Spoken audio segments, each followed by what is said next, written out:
ওরা জানে কি মিটিং করতেছে।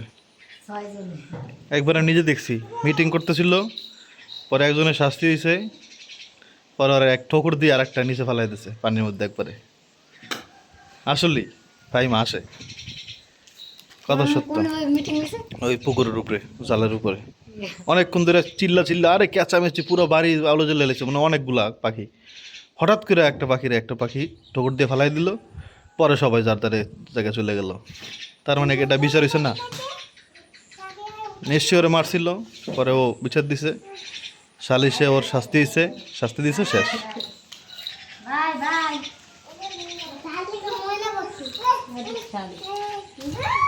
এটা হচ্ছে শালিক।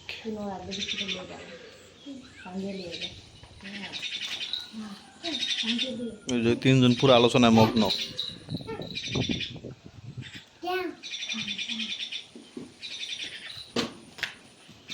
ওরা দুইজন দর্শক, আর এখনো কথা কয়টা দেখেন।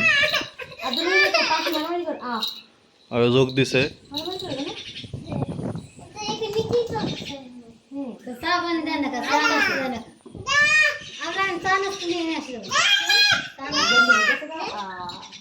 সুবহানাল্লাহ। অলিম্পিকের এই লেক্সাস যে বিস্কুটটা, এই বিস্কুটের উপরে দেখেন অযথা কত কিছু আছে, তো এর মধ্যে অযথা আরবি লেখা রাখছে। কি দরকার ভাই এটাতে আরবি লেখার, কি লাভ? এখানে কি কি কি লাভটা হয়েছে এখানে? আপনি এখানে ইংলিশে লিখে দিতেন কিছু একটা, হ্যাঁ?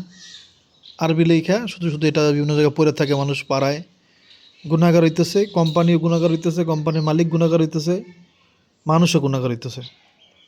কি দরকার? খালি খালি।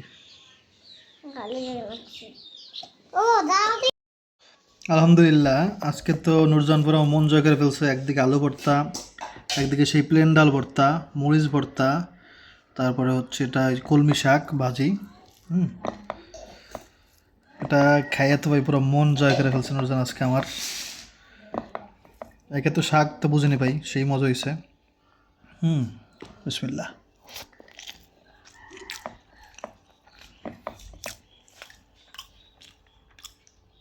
আলু ভর্তা দেখতে সুন্দর লাগতেছে। আর এই ভর্তাটা ভাই, ডাল ভর্তা, এটা আপনারা কে কে খাইছেন একটু কমেন্ট করে জানেন তো একটু। এই প্লেন ডাল ভর্তা কে কে খাইছেন, আপনাদের কাছে কেমন লাগে একটু জানাবেন। আমি মনে করি ভর্তা জগতে যত ডাল ভর্তা আছে, সবচেয়ে মজা হচ্ছে প্লেন ডাল ভর্তা। এটা স্বাদই আলাদা।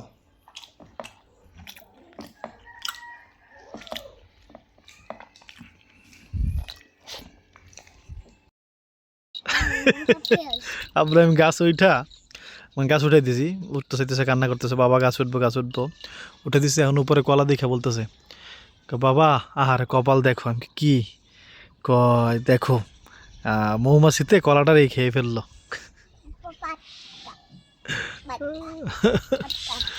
ওটা খায় নাই বাবা, ওটা মধু খায়, মধু।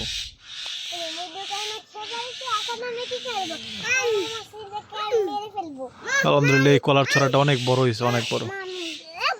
হয় বিক্রি করার চেষ্টা করব, যদি ওরকম দাম না বলে তাহলে ছোট আমার খালাম্মাটা দিব, বুঝি বড় কলার ছড়াটা বিক্রি করিয়া তারপরে 300-400 টাকা পাই, চিংড়ি মাছ আনবেন। হ্যাঁ, 300 টাকা কিনবো বললে মনে হয় না। হ্যাঁ, নামো আর না।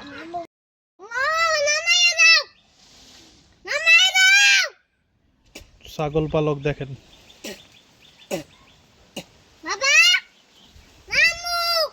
মাশাআল্লাহ মাশাআল্লাহ মাশাআল্লাহ মাশাআল্লাহ। ও বাবা, ছাগল পালক গেছিল, ছাগল পালতে চলে আসছে। কি এনেছো বাবা? মাশাআল্লাহ। দাও, এই যে একটা ঘাস দেখেন। আব্রাহিম একটা গ্লাস নিয়ে আসছে, আমরা কোল্ড ড্রিঙ্কস খাবো এখন একটা। তো এখন আমি আব্রাহিম বলতেছি, বাবা তাহলে তুমি একটা কাজ করো, আমাকে হয়তো গ্লাস এনে দাও, কাঁচা গ্লাস, আর না হলে হচ্ছে তুমি এটার মধ্যে খাও আর আমি বোতলে খাই। তা আব্রাহিম কি বলে জানেন? আব্রাহিম, আমি তোমাকে আবার বলবো, তুমি ওরকম কথাটাই বলবা। আমি তাকাও, তুমি আমার জন্য গ্লাস নিয়ে আসো, নাহলে আমি এটাই খাবো, তুমি এই গ্লাসে খাও। না, সম্ভব না। এরকম করে বলা নাই রে ভাই। তখন মানে একটা এমন একটা বান ধরছে, তো এটা বলতেছে সম্ভব না। এটা তো বারবার বলা যায় না, তুমি সম্ভব না। বলে সম্ভব না, এটা নাকি সম্ভবই না, একবারে অসম্ভব। অসম্ভব। সম্ভব না। হ্যাঁ। না। দেখ, এখন আমাকে দাও। দুই ভাই মিলে দেখেন করছে কি আকামটা। এখানে রেখে দিছি মুরগি, একটা মুরগি অসুস্থ, সেই মুরগিটা আটকে রাখছিলাম। এখন দুই ভাই মিলে বসে ওখানে দেখেন, এখানে খাবারও দেওয়া ছিল, মুরগির পানি দেওয়া ছিল, সব ফালায় ঢেলে দুজনে বসে এখন আনন্দ করতেছে। এটা চুমু দাও বাবা, বাইরে চুমু দাও। আব্দুল্লাহ, আল্লাহ আল্লাহ আল্লাহ আল্লাহ, কোথায় চলে যাচ্ছে আব্দুল্লাহ? আব্দুল্লাহ যেও না। ও, সে আবার ওই দেখছে বালতি।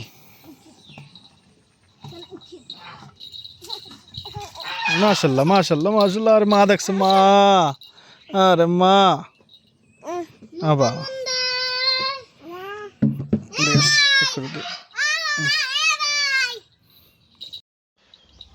অনেকেই আমরা যেই আপনার অনেক আগে, আল্লাহ এটা ভাঙতে চাই, দেখো দাঁত ভেঙে যাবে তোমার, দাঁতই নাই, দাঁত দিয়ে বাদাম খেতে পারে না। তো অনেকেই জানতে চাচ্ছিলেন, যদি একবার ভিডিও করলাম না যে ফাহিমার ছেলে বেবি হবে নাকি মেয়ে বেবি, তখন হচ্ছে আপনারা অনেকে প্রশ্ন করছিলেন। এছাড়া অনেকে প্রশ্ন করতেছেন যে ফাহিমার ডেলিভারি ডেট কবে। কিন্তু ভাই এটা আসলে বলা যাবে না, এটা বলা ঠিকও না, আপনারাও কাউকে বলবেন না, কখনোই বলবেন না। চেষ্টা করবেন এটা সম্পূর্ণ একবারে গোপন রাখার। আল্লাহ পাক যখন দেয়, যখন হবে তখন তো মানুষ দেখবে ইনশাআল্লাহ। তো এই জন্য এটা আমরা কাউকে বলবো না, কেউ মন কষ্ট নেবেন না, এটা আপনিও বলবেন না কাউকে। কেন সেটা আমি বলতেছি। এই কারণ হচ্ছে দেখেন, আপনার মানে এই বিষয়গুলো আসলে নজরের সাথে খুবই সম্পৃক্ত আর কি। হ্যাঁ, কেউ যদি মানে বলে যে ও এই তারিখ ডেট, দেখা গেল ওই তারিখ আর হইলো না নজরের কারণে। এখন যারা আল্লাহ পাকের উপর বিশ্বাস করেন, কোরআনের উপর বিশ্বাস করেন, নবীজির কথার উপর বিশ্বাস করেন, এই কথাগুলো তাদের জন্য, আমরা বিশ্বাস করি, তাই আমাদের কাছে এটা গুরুত্বপূর্ণ এই নজর ব্যাপারটা। আর যেটার প্রমাণ আমি নিজের জীবনে ভয়ঙ্করভাবে দেখলাম, এই আম গাছের ব্যাপারটা, কি বড় বড় আম হইলো, সেই আমটার সবাই নজর দিয়ে, সত্য কথা ভাই, একবার আমার আপন জন থেকে শুরু করে তারপর হুজুর হোক আর যেই হোক, আইসে দেখি বলতো ওরে বাবা এত বড় আম। বিশ্বাস করেন ভাই, এরকম বলছে সবাই। আর আমের মধ্যে দেখেন সব কি সুন্দর আম, সেই আমের ভিতরে নষ্ট হয়ে গেল, উপর দিয়ে ফিট ফাট, একবার ভিতরে সব নষ্ট, একটা আমও খাইতে পারিনি ভাই। পাকাইয়া যেগুলো আম খাইছে যে 6-7টা আম, একটা আমও খাইতে পারিনি একবারে। তাহলে বুঝেন যে ব্যাপারটা কত ভয়ঙ্কর। তো নজর ব্যাপারটাই আসলে ভয়ঙ্কর ব্যাপার। আর জাদু তো আরও ভয়ঙ্কর। ওদিন এক বড় মুফতি সাহেব, আপনার ওই আরিফ বিন হাবিব, উনি বললেন যে আপনার যদি কাউকে জাদু করতে মনে চায়, মানে কারোর সাথে আপনার শত্রুতা, আপনি তার উপরে প্রতিশোধ নেবেন, তাহলে তার জাদু না করে দরকার হলে তার একটা ঘুষি দিয়ে যায়, হ্যাঁ, তারে মাইরেন দরকার হইলে, তারপরে জাদু করেন না, কারণ জাদু এত ভয়ঙ্কর। একটা সুস্থ সবল মানুষ জাদুর কারণে একবার নিঃশেষ হয়ে যেতে পারে। আর যে জাদু করবে তার তো দুনিয়া আখেরাত সব নষ্ট, একবার আপনি ধ্বংস। আপনি জাদু করলেন মানে বুঝে নেবেন যে আপনি ধ্বংস হয়ে গেলেন। তো জাদু সত্য আর নজরও সত্য, এটা নবীজি বলছেন। নাউজুবিল্লাহ। তো আশা করি এটার দিকে সবাই খেয়াল রাখবেন, এটা খুবই গুরুত্বপূর্ণ। অনেকে আমরা এড়িয়ে যাওয়ার চেষ্টা করি বা এড়িয়ে যাই, এটা এড়িয়ে যাবেন না, এটা এড়িয়ে যাওয়ার বিষয় না। নজর এবং জাদু, এই দুইটা ভয়ঙ্কর ব্যাপার, ভয়ঙ্কর, যেটা কোরআনের মধ্যে আসছে বারবার। হ্যাঁ, না দেই না এদিকে। আমাদের এই যে গাছটা, কদবেল গাছটা, এই কদবেল গাছটা এখন তো আছে একটা, মানে আমাদের গাছের নিচে যে বড় আম হয়েছিল সেই। আচ্ছা দাঁড়ান একটু, ক্যামেরা মনে ময়লা। আচ্ছা, এখন এই গাছটা আমরা এটা মানে এখানে তো রাখা যাবে না যেহেতু গাছের নিচে, তো এই গাছটা কোথায় লাগাবো এটা আপনারা একটু মতামত দেন। যেহেতু কদবেল গাছ, একটা ভুল মনে হয় হয়েছে আমার, সেটা হচ্ছে বাড়ির প্রায় সব জায়গায় আম গাছ, অনেকগুলো আম গাছ। এই দেখেন এখানে 5টা 6টা 7টা 8টা 9টা 10টা 11টা 12টা, 12টা আম গাছ বাড়ির মধ্যে, তো অনেক বেশি। যাক, তারপর যেহেতু লাগাই ফেলছি আর আম হইতেছে আলহামদুলিল্লাহ, তো ওটা কোনো সমস্যা না। এখন এই কদবেল গাছটা কোথায় লাগাইতে পারি, কোথায় লাগাইলে ভালো হবে একটু আপনারা, আমাদের বাড়ি তো আপনারা মোটামুটি তো চিনেন। আচ্ছা, আপনারা কে কে আছেন যে আমি যখন এই যে হাঁটতেছি আপনারা বুঝেন যে আমার বাড়ির কোন পাশে কি আছে, এটা বুঝেন বা জানেন, এরকম কে কে আছেন একটু কমেন্ট করে জানাবেন। যেমন আমি এদিকে হাঁটতেছি তো ডান পাশে কি আছে, বাম পাশে কি আছে, বা পেছনে কি আছে, এরকম আইডিয়া হয়ে গেছে, এরকম কে কে আছে একটু কমেন্ট করে জানেন তো। আসসালামু আলাইকুম ইয়া হালাল কবুর রব্বির রহমা কামা রব্বায়ানি সগীরা। এখন আমাদের বাড়ির এই যে সাইডটা, এই সাইডটা যে দেখতে পাচ্ছেন আপনারা, এই সাইডটাতে শুধু কয়েকটা আপনার এই যে চাম্বুল গাছ আছে, এই দেখেন এগুলো একবারে মানে দরকার নাই, কেটে ফেলবো এমনকি গোড়া উঠে ফেলতে হবে।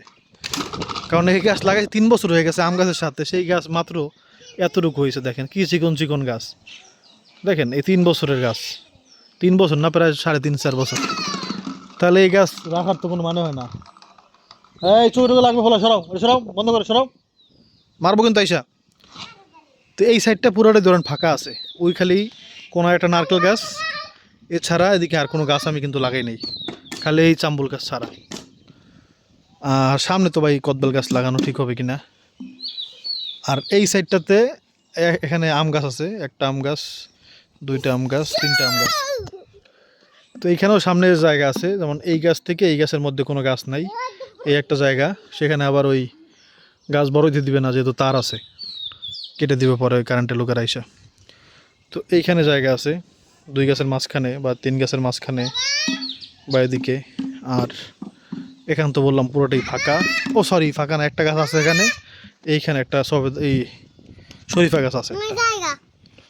যাও মামার সাথে যাও, যাও যাও খেলবা বাবা, আমি একটু কাজ করতেছি। এখন এটা কোথায় লাগাবো এটা আপনারা একটু বলবেন ইনশাল্লাহ, তাহলে ওই জায়গায় লাগাবো। আমাদের ওই ইনশাল্লাহ আমার তো প্ল্যান অনেকগুলো আছে, সেগুলোর মধ্যে একটা হচ্ছে আপনার ধরেন এই সাইডে, এখন আবার এই শিকড় মানে সমস্যা হচ্ছে, শিকড় না আবার বিল্ডিংয়ের তলে ঢুকা বিল্ডিংয়ের ক্ষতি করে, সেটা তো একটা সমস্যা যদি এটা হয়। এ ব্যাপারে তোমার আইডিয়া নাই, একটু বলবেন, যাদের বাড়ি আছে বিল্ডিং, তারা এরকম গাছ কি বিল্ডিংয়ের পাশে লাগান, সমস্যা হবে কি না, এটা অনেক বলে দেখলাম গ্রামে, এই জন্য এই ভয়টা পাইতেছি আর কি। এই জন্য দেখেন যে বিল্ডিংয়ের পাশে কিন্তু আমার কোনো গাছ নাই, দেখছেন, এই ভয়ে, নাহলে কিন্তু এখানে কতগুলো গাছ লাগানো যায় কিন্তু সিরিয়াল পাই। আর বাড়ির এখানে যে ফাঁকা জায়গাটা না, এই ফাঁকা জায়গাটায় এটা তো উঠান, এখন যেহেতু আমাদের ছাদ আছে, কোনো অনুষ্ঠান হলে কিন্তু আমরা ছাদে করতে পারবো, বা হ্যাঁ, তাহলে কি আমাদের এই জায়গাটা ফাঁকা রাখার কোনো দরকার আছে, মানে এখানে কি আমরা গাছ লাগাই দিব কিনা, বিভিন্ন ধরনের ফলের গাছ ফাঁকা ফাঁকা করে বড় বড় গর্ত করে সেখানে মাটি দিয়ে সার দিয়ে, তারপরে মনে করেন যে লিচু গাছ তার বিভিন্ন ধরনের বিদেশি ফল গাছ থেকে শুরু করে এইসব গাছগুলোকে লাগাই দিব কিনা।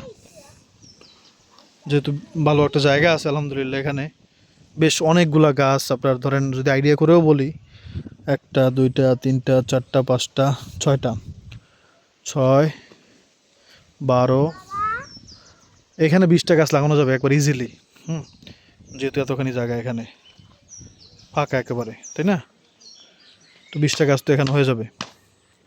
বিভিন্ন ফলের গাছ কি লাগাবো কিনা, বা আরও বেশি লাগানো যেতে পারে, যেহেতু কলমের গাছ ছোটো ছোটো হয়, এইসব গাছ কিন্তু বড় হইতে অনেক সময় লাগবে, কিন্তু ফল হবে ইনশাআল্লাহ, আল্লাহ দিলে। তো এটা কি করবো কিনা, এটা তো ইম্পর্টেন্ট কথা বলে ফেললাম একটা, এই জায়গাটা ফাঁকা রাখবো কিনা। আর এই জায়গার কথাটা যেটা বললাম যে বিল্ডিংয়ের পাশে গাছ লাগানো ঠিক হবে কিনা, এটা মনে হয় ঠিক হবে না, কারণ হচ্ছে দেখেন এখানে এবার একটু গাড়ি টাড়ি থাকলেও কিন্তু ওদিকে যাইতে পারবে, কি করবো এটা, এই জায়গাটা যদি বইরা ফেললে তাহলে গাড়ি ঢুকবে, এটা গাড়ি বলতে মানে বিভিন্ন মালামালের গাড়িও ধরেন আমার মালামাল আসবে, সেইটা আমার একবার পিছন পর্যন্ত যাওয়া লাগবে, তো তখন হ্যাঁ মালামাল গাছ লাগানোর পরেও মালামাল যাওয়ার জায়গা মনে থাকবে, হ্যাঁ এটা থাকবে। এখানে এই বরাবর যদি গাছ লাগিয়ে দিই আমরা ধরেন এদিকে, তাহলে এখানে জায়গা অবশ্যই গাড়ি যাবে। কী করবো আপনি একটু বললেন, মতামত দিয়েন ভাই। মতামত কেন দিবেন সেটা হচ্ছে আপনার ভালোবাসার উপর ডিপেন্ড করে, যে আপনি কতটুকু আমাদেরকে মহব্বত করেন, ভালোবাসেন এটার উপরে। যেমন ধরেন আমি আপনাদেরকে জিজ্ঞাসা করতেছি, এটা কিন্তু ভালোবাসার জন্য, নাহলে আমি কিন্তু আমার মনের মতো এটা কিছু করে ফেলতাম, তাই না? এই জিজ্ঞাসা করছি ভালোবাসার খাতিরে, আপনারা বলবেন ভালোবাসার খাতিরে বললেন। হ্যাঁ, আসসালামু আলাইকুম ইয়া আহলাল কুবুর। মানুষের জীবন কত অদ্ভুত দেখেন, পছন্দ অপছন্দ এটা কত দ্রুত পাল্টাইতে পারে, এটা আসলে মানুষ বুঝে না বলেই অনেক বড় বড় ভুল করে ফেলে। যেমন ধরেন এইখানে আপনারা তো জানেন প্রথম যে আমাদের কাঁচা কলা, আনাজি কলা, সেই কলা কিন্তু আমাদের এখানেই হয়েছিল। এমনকি এখানে গাছ ছিল, আপনারা গতকালকেও মনে হয় দেখছেন। তো সেই গাছগুলো আজকে আমি কেটে দিছি, এই একটা গাছ, এই একটা গাছ, কলা গাছ কেটে দিছি। আমার অনেক পছন্দের ছিল যে এটা খুব কাছে হয়, হাত দিয়ে ধরা যায়, মনে আছে অনেক কথা আপনাদের বলছিলাম। তো সেই কলা গাছই আবার আজকে আমি কেটে দিলাম, কারণ এখন আমার এই কলা গাছটা এখানে ভালো লাগতেছে না, এই জায়গাটায়। তো এর মানে কি বোঝা গেল যে যেই জিনিসটা আমার অনেক পছন্দ ছিল, যেটা কেউ কাটবে আমি পছন্দ করি নাই, এমনকি মিস্ত্রিরা যখন কলের লোকেরা আসলো তারা কাইটে দিল, আমার খুব মন খারাপ হইলো, আর সেই জিনিসটাই এখন আমার ভালো লাগতেছে না। এর মানে এটাই যে এখন আপনার কিছু ভালো লাগতেছে না বা খুব ভালো লাগতেছে, এটা আপনার খুব দরকার, যেটার জন্য আপনি জীবনও দিয়ে ফেলতে চান, কোনো একটা মানুষের জন্য হোক, কোনো একটা জিনিসের জন্য হোক, যে আপনি জীবন দিয়ে দিবেন, ওরে ছাড়া আপনি হবে না, ওইটা ছাড়া আপনার হবে না। তো সেই জিনিসটাই কিন্তু কিছু সময় পরে, হয়তো 6 মাস, 1 বছর, 1 মাস, 5 বছর পরে আপনার ওই জিনিসটা আর ভালো লাগবে না। তখন মনে হবে এই জিনিসটা আমার দরকার নাই। তো সেই দরকার নাই এইটা মনে হওয়ার আগেই ধৈর্য ধরে সিদ্ধান্ত নেন যে আপনার কি লাগবে আর কি লাগবে না। পাগল হইয়েন না। সবার কাছেই সবার প্রিয় জিনিসটা অনেক পছন্দের, অনেক প্রয়োজনীয়, দরকার, না হইলে মন খারাপ হয়ে যায়, বাঁচতে মনে চায় না, সেটা ঠিক। কিন্তু এজন্য আপনার সব হারাই ফেললেন না। হুম, মানে একটা কথা আছে না, যাতে মাতাল তালে ঠিক থাকেন, মাতাল হয়ে গেল তালে ঠিক থাকেন। এত উপদেশ দিলাম আপনাদেরকে, আমি নিজে কতটুকু মানতে পারি সেটাও তো একটা চিন্তার বিষয়। তো ইনশাআল্লাহ এটা থেকে আমি এটা শিক্ষা নিলাম, কারণ এটা আমার অনেক পছন্দের গাছ ছিল। কারণ এখানে একবার কলা হাত দিয়ে ধরা যায়, আপনারা দেখছেনও, অনেকবার ভিডিওতে দেখাইছিও। তো সেটা আমি কেটে ফেললাম। তো পরে চিন্তা করলাম, কিরে ভাই এটা তো আমার অনেক পছন্দের ছিল, তাহলে আমি এটা কাটলাম কেমনে কাটলাম? তো এটা হচ্ছে সময়ের ব্যাপার, সময়, পরিস্থিতি, আপনার পছন্দ, চাওয়া পাওয়া, এটা কিন্তু ওইটার উপর, সময়ের উপর নির্ভর করে। এখন আপনার যেটা প্রয়োজন মনে হইতেছে এটা আপনার পরে প্রয়োজন নাও হইতে পারে। এটা নিয়ে একটু গবেষণা করা দরকার, ভাবা দরকার। আমি তো বুঝে বলতে পারলাম না, আপনারা একটু নিজেরা বুঝে নিয়েন। আর দোয়া করেন, আল্লাহ আপনাদের ভালো রাখুক, দোয়া করি। আসসালামু আলাইকুম। আমার একটা জিনিস একদমই পছন্দ না, সেটা হচ্ছে ধরেন আমাদের বাসার কোনো দেশি মুরগি বা যেটা আমরা পালতেছি, সেইটা যেটা ডিম দেয় সেটা খেয়ে ফেলা কোনো কারণে, সেটা আমার একদম পছন্দ না। তো আমাদের বড় মুরগিটা সেটা অসুস্থ ছিল অনেক দিন, তো নুরজান বলতেছিল জবাই দিতে, কিন্তু আমি দেই নাই, বলছে আল্লাহ বড়, ওটা থাকলে। আর এর আগেও আপনারা দেখছেন, এর আগেও কিন্তু এরকম করে আমি, এটা আমার একদম ভালো লাগে না। এই ছোটো মুরগিটা, এই মুরগিটা ভাই অনেক কষ্ট করছে আসলে, জানেন? হ্যাঁ, ও অনেক কষ্ট করছে, কারণ হচ্ছে দাঁড়াও, হ্যাঁ তোমারটাই, ও অনেক কষ্ট করছে। কেন কষ্ট করছে? ও প্রথম তো অসুস্থ ছিল, অসুস্থ থাকার পর ওরে আমরা ওষুধ খাওয়াইছি, রেস্টে রাখছি, আলাদা করে রাখছি। তো আলাদা করে রাখার পরে ইঁদুরে কী করছে, যে ওর পা কামড়াই দিছে, এমন কামড়াই দিছে মানে একবারে, মানে ও সুস্থ হয়ে গেছে, মানে ও সুস্থ, কিন্তু ওর পা নাইতে পারে না। তো পায়ের ব্যথা এতই হয়তো বা তীব্র হয়েছে, হওয়ারই কথা। তো এরপরে আজকে অনেক দিন পরে মারা গেল, আজকে প্রায় অনেক দিন ভুগছে ও, প্রায় 4-5 দিন। এমনিতে মুরগির ওষুধ খেলে খুব দ্রুত মারা যায়। সরো দিয়ে নিয়ে হালাই দিও, যাও বাইরে থাকতে পারে। এটা আমার একদম পছন্দ না ভাই, কোনো মুরগি খায় ফেলা। এই ছাগল ঢুকছে কই দেখছো? ওই দেখো তোমার ছাগল কই গেছে। যাক, আল্লাহ পাক যেটা ভালো মনে করছে, আলহামদুলিল্লাহ। জি বাবা বলো। কেটে ফেলো না প্লিজ। মুরগিটাকে তো কেটে ফেলতেছি না বাবা। কেন? জি বাবা, কেটে ফেলো হচ্ছে।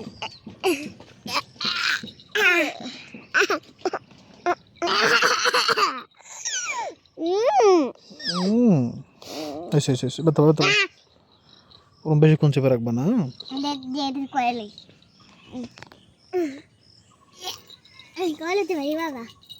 মাশাআল্লাহ, দেখাও। বিসমিল্লাহ বলো নাই? মাশাআল্লাহ মাশাআল্লাহ। দাও, বেশিক্ষণ রাখবা না, ভাই ব্যথা পায়।